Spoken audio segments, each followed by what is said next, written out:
এক ভক্ত বেটা সৌদি আরবে খেজুর ফ্যাক্টরিতে উনি কাজ করেন। ওনার বাড়ি বর্ধমান। উনি মায়ের প্রতিদিন ইউটিউবে ভিডিও দেখেন। দেখার পর ওনার একটা সমস্যা ছিল কিডনিতে।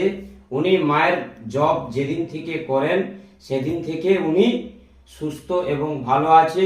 উনি মায়ের গরমের জন্যে এই পাখাটা উনি মাকে পয়সা পাঠিয়েছিলেন। আমি বাজার থেকে কিনে ওনাকে ভিডিও করে দেখাচ্ছি। সব ভক্তদেরকে এই ভিডিওটি শেয়ার করে দিবেন, একটি করে লাইক করে দিবেন মায়ের জন্যে। জয় সোনা মায়ের জয়, জয় সোনা মায়ের জয়, জয় সোনা মায়ের জয়। এই পাখাটা মাকে গরমের জন্য দিয়ে গেছে। সবাইকে জানাই, মাগো আমার কিছু চাইনি, প্রবাসী ভাইরা যারা